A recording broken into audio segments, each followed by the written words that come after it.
I could feel the anger boiling inside me as I listened to the lewd sounds coming through Brent's phone speaker. My husband's deep, throaty groans intermingled with the unmistakable high-pitched gasps of a woman who definitely wasn't me. "Oh, Brent, you feel so good," the woman purred, her voice dripping with lust.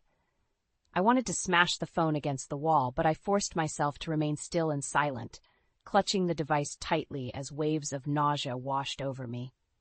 When the call finally ended, I took a deep, shuddering breath, fighting back tears. How could he do this to me, to our family?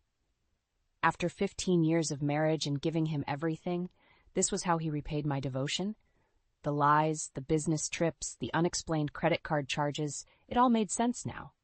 My heart pounded with a mixture of rage and devastation as I confronted the harsh reality. Brent was having an affair. I spent the rest of that night pacing restlessly, my mind racing as I replayed the sordid conversation over and over. Part of me wanted to confront him immediately, to scream and hurl accusations. But the other part knew I needed to stay calm, to gather evidence before he inevitably denied everything. When Brent finally returned home 2 days later, I steeled myself, forcing a tight-lipped smile as he bounded through the door with his usual charisma. "Hey, babe, I missed you." He pulled me into an embrace, his aftershave filling my nostrils and making me gag silently. I returned the hug stiffly, all the while imagining wrapping my hands around his lying throat and squeezing until his deceptive tongue lolled out. "Everything okay?" he asked, sensing my tension. His concerned facade only fueled my fury. "Just tired?" I lied smoothly, mirroring the ease with which he'd clearly been deceiving me. "Welcome home." As he headed upstairs to shower, I felt a surge of resolve coursing through me. I would uncover every sordid detail of Brent's betrayal. And when I did, he would face the consequences, severe, brutal consequences, for shattering the sacred vows he had sworn to me. Brent's carefree whistling echoed down the stairwell, but I heard only the faint rumblings of karma's approach, slowly gathering like an inescapable storm on the horizon. I took a deep breath and steeled myself before entering the living room. Phone in hand with the damning recording queued up, Brent was lounging on the couch, idly flipping through channels. "We need to talk," I stated firmly. He glanced up with a bemused expression. "What's up, babe?" Rather than answering, I hit play on the audio file. The unmistakable sounds of his aroused groans and the mystery woman's breathy moans filled the air. Brent's face drained of color as the recording played. When it finished, I fixed him with a cold stare. "Well, what do you have to say for yourself?" He opened and closed his mouth wordlessly for a moment, before regaining his composure. "Candace, that was just a stupid mistake. It didn't mean anything." "A mistake?" I laughed bitterly. "You expect me to believe that was a one-time slip-up?" Brent rose from the couch, hands raised placatingly. "Baby, I swear, it was nothing but a drunken fling during that conference in Phoenix. It'll never happen again." "Don't lie to me," I shouted, nostrils flaring. "I know about the hotel receipts, the suspicious credit card charges. How long has this been going on?" He shook his head vehemently. "No, you've got it all wrong." "Save it," I cut him off, feeling disgusted. "I can't even look at you right now." Turning on my heel, I stormed out of the room, slamming the door to the guest bedroom behind me. I collapsed onto the bed, hot tears of anger and humiliation streaming down my cheeks. How dare he try to gaslight me, to make me feel crazy for catching him red-handed? My body shook with rage at the thought of all the lies, all the times he had smiled in my face while carrying on a tawdry affair behind my back. But I refused to be the victim anymore. I would expose Brent for the unfaithful snake that he was, gathering undeniable proof to shove in his smug face. Over the next few weeks, I documented everything, poring over bank statements, installing tracking software on his phone and computer, even hiring a private investigator to follow his movements. The evidence mounted rapidly. Hotel receipts, incriminating emails and texts, even video footage of him kissing and groping the woman, who I learned was his co-worker Amber, in a dimly lit parking garage. When I finally amassed the extensive file, I waited until Brent was home from another one of his frequent business trips. Dylan was spending the night at a friend's, giving us privacy. "We're through," I stated coldly, tossing the thick manila envelope onto the coffee table in front of Brent. "I know everything." His eyes went wide as he flipped through the photos, videos, documents, and other proof within. Candace, I can explain. I held up a hand, silencing him. Save your breath. The lies stop now. For the first time, Brent seemed to realize I wasn't bluffing or exaggerating. The smug mask slipped, revealing the cowering coward underneath. What are you going to do? He asked meekly. A vindictive smile crossed my lips as I leaned back in my chair. Don't you worry, I purred darkly. You're about to face some severe consequences. Despite the mountain of evidence I had gathered proving his infidelity, Brent continued to deny and downplay his affair with Amber. Lie after shameless lie poured from his mouth as he desperately tried to gaslight me into doubting the truth right in front of my eyes. It was just a fling, a stupid mistake, he would claim, as if that absolved him of betraying his marriage vows. Other times he would insist, we're just friends. There's nothing going on. I wanted to scream at the blatant falsehoods. How dare he treat me like an imbecile after I had caught him red-handed? Part of me was tempted to leak the evidence online for the world to see, to utterly humiliate him. But I held back, knowing I needed to bide my time for the perfect moment to strike. In the meantime, I began compiling an even more extensive file on Brent's misdeeds. I installed hidden cameras and microphones around the house, recording his every move. Our teenage son Dylan even helped, using his tech skills to hack into Brent's emails and messaging apps. I can't believe Dad would do this, Dylan said sadly one day after uncovering yet another explicit exchange between Brent and his mistress. I pulled my son into a tight hug, my heart breaking for the disillusionment he was experiencing at such a young age. I'm so sorry you had to find out this way, I told him gently. But we can't let your father's lies tear this family apart. We have to fight back. Dylan nodded resolutely. Don't worry, Mom. We're going to take that cheating scumbag down. With my son's help, the file on Brent's indiscretions grew thicker by the day. Incriminating photos, videos, emails, credit card statements, we collected it all, documenting his every transgression in preparation to obliterate his life. But still, Brent persisted in lying through his teeth whenever I confronted him, doubling down on his fabrications with almost sociopathic ease. You're being paranoid and crazy, he would snap whenever I tried to reason with him. There's no one else, you're imagining things. The gaslighting was maddening, making me question my own sanity at times despite the overwhelming proof I possessed. How could someone I had loved and trusted for so long deceive me so callously? The final straw came at Brent's family reunion over 4th of July weekend. As we mingled with his relatives at the backyard barbecue, I watched in horrified disgust as he blatantly flirted with Amber right in front of me, his wandering hands leaving no doubt about the nature of their relationship. Rage boiled in my veins as I stormed over and shoved him away from the smirking woman. Get your hands off my husband, you home-wrecking whore, I shouted, the vicious words ripping from my throat before I could stop them. Brent tried to defuse the situation, laughing it off as a misunderstanding to his oblivious family members. But I was done playing his game.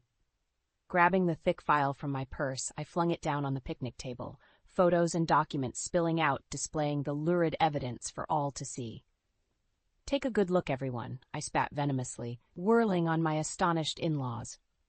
This is the kind of man your son really is, a lying, cheating scumbag who's been having an affair with this woman for over a year. Pandemonium erupted as Brent's relatives gasped and shouted in shock and anger. But I didn't care. I was past the point of protecting him or preserving his pristine reputation. He had made his bed, and now it was time to lie in it, no matter how publicly humiliating the consequences would be. The backyard erupted into chaos as I exposed Brent's sordid affair to his entire family. His parents and siblings recoiled in shock and disgust, gawking at the incriminating photos and documents strewn across the picnic table. How could you, Brent? His mother wailed, burying her face in her hands. After everything your father and I did for you. Brent's dad shook his head slowly, a look of utter revulsion on his weathered face. You're a disgrace, son. I didn't raise you to be this kind of man. But Brent didn't even have the decency to look ashamed. He simply sneered at me with contempt blazing in his eyes. You crazy bitch, he snarled, spit flying from his lips. You're going to regret this. Before anyone could react, he lunged across the table and grabbed a fistful of my hair, yanking me towards him until our faces were mere inches apart. The stench of beer and barbecue sauce wafted from his mouth as he hissed, "You think you've won? This isn't over." I stared defiantly into his crazed eyes, refusing to show fear despite my heart thundering in my chest. "I'm done with your lies, Brent.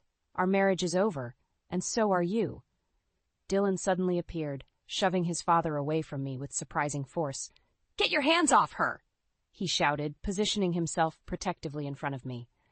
Brent stumbled backwards, nearly toppling the table with the evidence in his drunken rage. Amber was at his side in an instant, clinging to his arm. "Come on, baby, let's get out of here," she crooned, shooting me a smug look over her shoulder.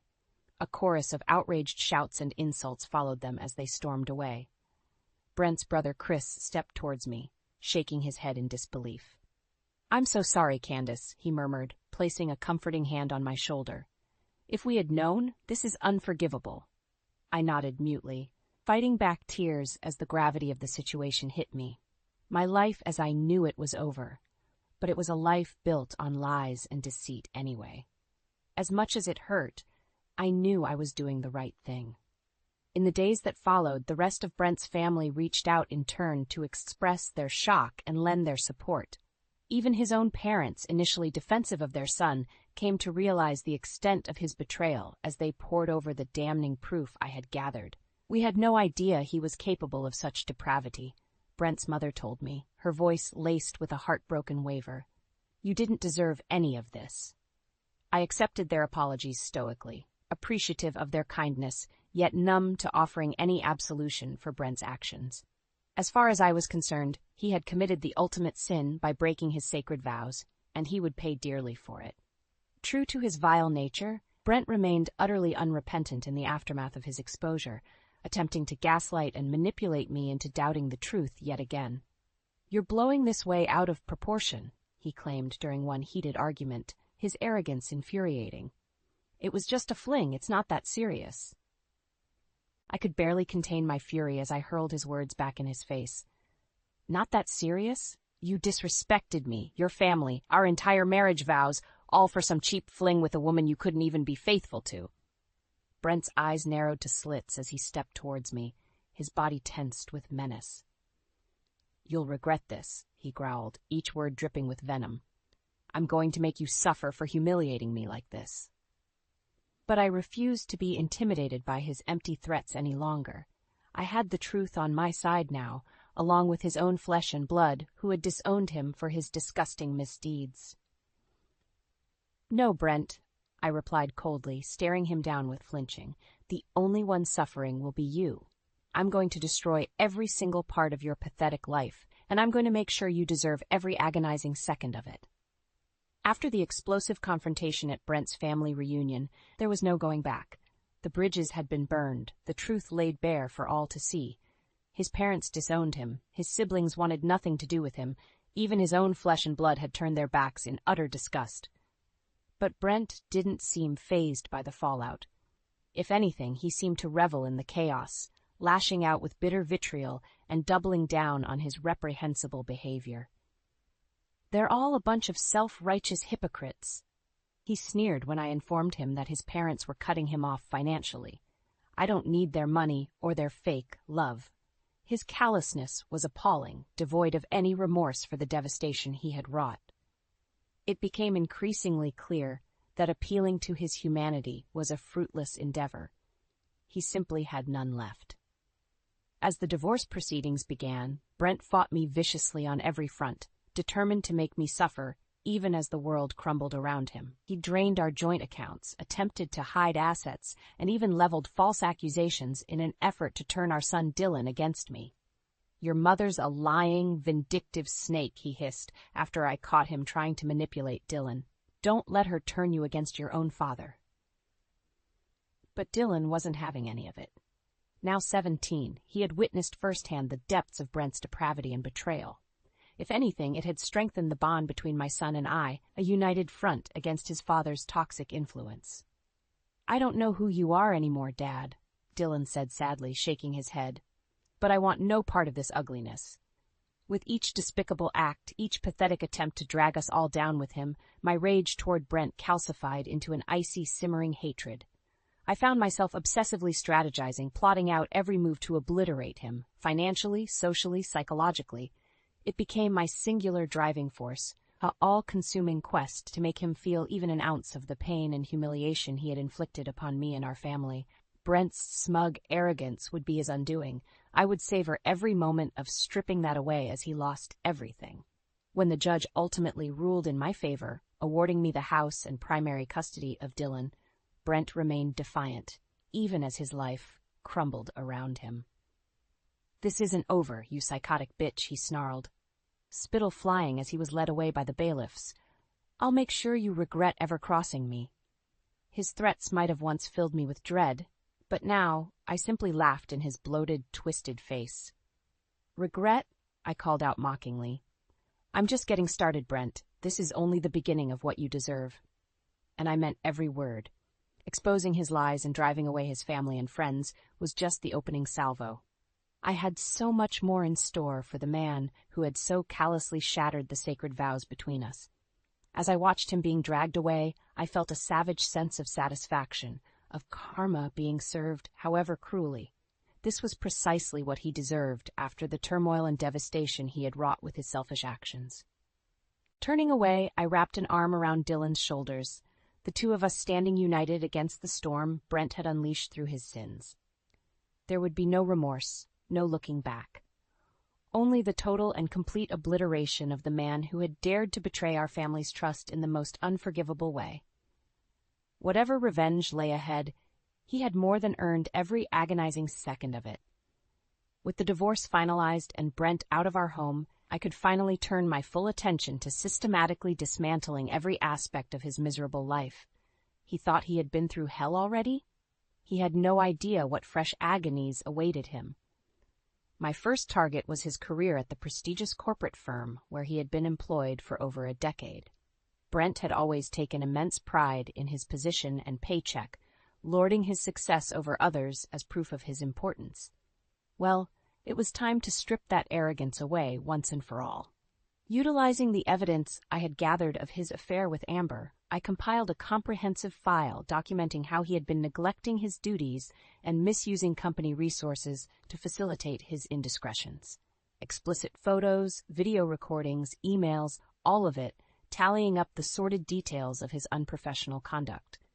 I also enlisted the aid of an old friend, a skilled hacker who owed me a favor, to covertly access the company's internal communications and HR files. With his help, I was able to insert the incriminating dossier directly into their systems, ensuring it would be found. Within a week, the firm's CEO himself was calling Brent into his office, the file of evidence splayed out on the desk between them. "What is the meaning of this, Brent?" The CEO's voice could be heard saying sternly over the recording I had my hacker obtain. "This is utterly unacceptable behavior for one of our senior executives. Sir, I can explain." Brent stuttered, suddenly sounding very small. "Explain what?" the CEO interrupted sharply. "These photos, videos, all this proof of you carrying on illicit affairs and neglecting your responsibilities, using company property for your indecent trysts?"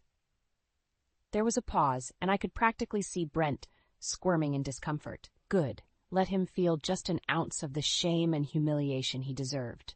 "You're fired, effective immediately," the CEO stated, his voice laced with finality and disgust. "Security will escort you off the premises. I want you gone within the hour."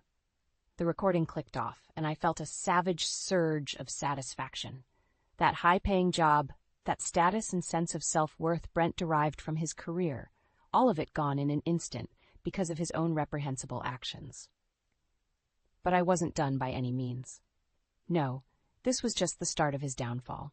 Next, I recruited Dylan's help to release the entire file across Brent's social media accounts and professional networking sites like LinkedIn. Within hours, the lurid details of his infidelity went viral as outraged friends, family, and colleagues shared and reacted in shock and horror.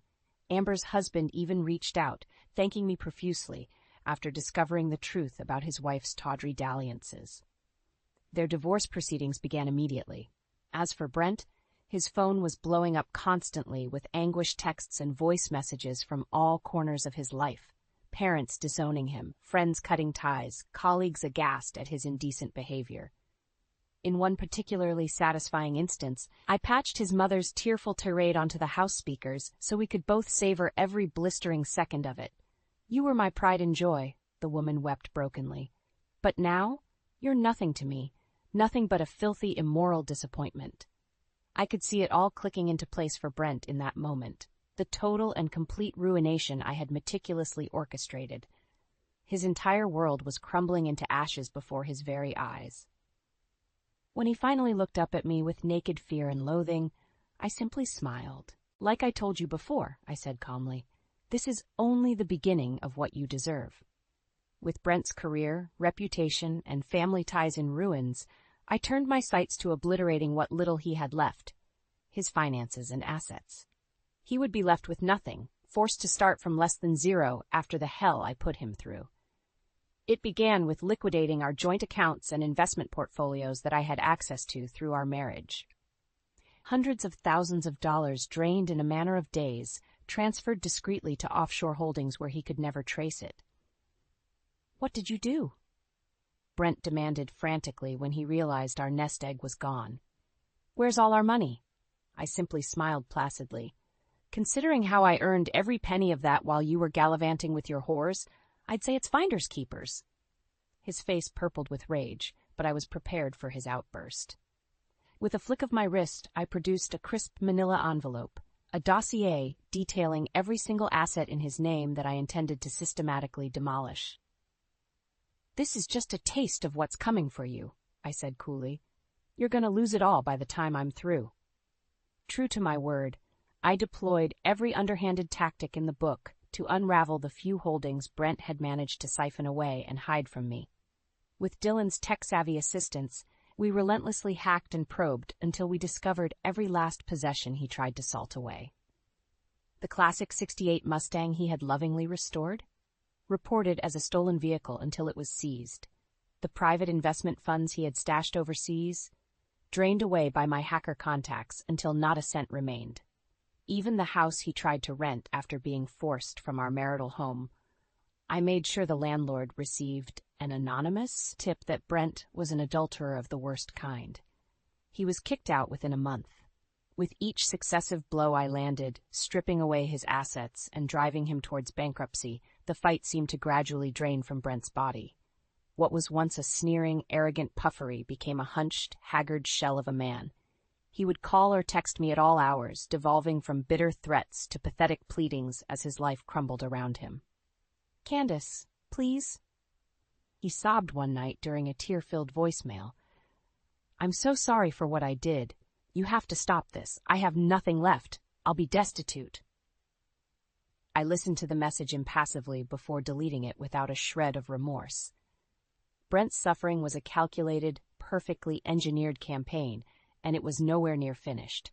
When his car was finally repossessed and his cell phone cut off for lack of payment, he started showing up at my doorstep, begging to be let inside. "I have nowhere to go," he wailed, pounding on the door with gnarly fists. "You've taken everything from me. Why are you doing this?" I watched him through the security camera, taking perverse satisfaction in his total and complete debasement. This was the great Brent Connors, the corporate hotshot and arrogant cheater, reduced to a sniveling, desperate husk. When Dylan emerged from his room to see what the commotion was, I waved him off. "Don't bother," I told my son calmly. "He's just reaping what he's sown. That's all." My final salvo came in the form of a massive data dump to the IRS. Records upon records of Brent's financial misdeeds, from tax evasion to money laundering. Within days, the authorities were at his ramshackle motel room with warrants and cuffs. The sight of his utter humiliation as they hauled him away almost made the entire grueling process worth it. Almost. Months passed as the full weight of my revenge campaign against Brent took hold. With each day that went by, he plummeted further into the abyss of destitution and ruin I had meticulously constructed. The corporate job, the money, the family, the home, it had all been systematically stripped away through my calculated efforts. Even his freedom was temporarily revoked after that IRS raid, though his high-priced lawyers managed to get the charges reduced to a slap on the wrist. But it didn't matter. The damage was already done. Brent was a shell of his former arrogant self, having lost every single thing that had once brought him swagger and self-worth. I savored every agonizing second as the proud, selfish man who had so callously shattered his marriage vows was ground down into broken submission. This was karma's bitter reward for his sins against me and our family. Dylan and I, meanwhile, were finally able to start fresh without the toxic weight of Brent's betrayal dragging us down. With my revenge complete and his own misdeeds having alienated him from everyone he knew, he was officially expunged from our lives like the cancer he was. We moved from our old home into a new place, a clean slate for just the two of us to begin rebuilding. Dylan seemed to thrive without his father's negative influence, excelling in school and landing a prestigious internship in software engineering. As for me, I had never felt more liberated and vindicated. The rage that had fueled my quest for vengeance had burned itself out, leaving only a sense of tranquility and peace in its wake. That is, until the incessant phone calls and unwanted visits began. At first, Brent's attempts to reach out were easy enough to ignore.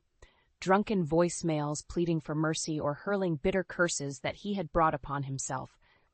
I would simply delete the messages without a second thought. But then he started showing up in person, loitering outside our new home or accosting us in public with his disheveled, haunted appearance. Each time I saw that sunken, desperate look in his rheumy eyes, any lingering pity I might have felt quickly evaporated. "I have nothing left because of you," he sobbed during one such confrontation outside the grocery store. "You've destroyed me completely." Grabbing my arm with shocking force, Brent stared at me with an almost feral desperation. "Please, give me another chance," he begged hoarsely. "I'll do anything, Candace. Anything to get my life back." I could feel Dylan tense beside me, ready to intervene, but I simply wrenched my arm free of Brent's grasp and stared at him with utter contempt. "Your life?"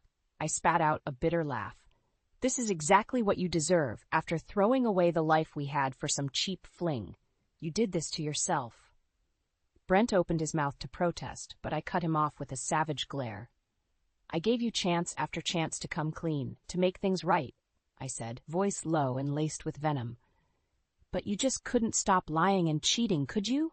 You chose this path, and I made sure you suffered every agonizing step of the way." Straightening up, I turned and began walking back towards the car where Dylan waited, leaving Brent crumpled on the sidewalk like the pathetic, broken shell of a man he had become. As we drove off, I felt an immense weight finally lift from my shoulders. The long, arduous road towards justice and reclaiming my life had finally reached its conclusion. Brent was neutralized, relegated to a cautionary tale of how swiftly karma can dismantle even the proudest of narcissists. I looked over at Dylan, my strong, resilient son, and smiled. We had each other, and that was enough to forge ahead into our new chapter, free of Brent's toxicity at long last. No more looking back, only moving forward, towards the fresh start this long overdue vengeance had afforded us.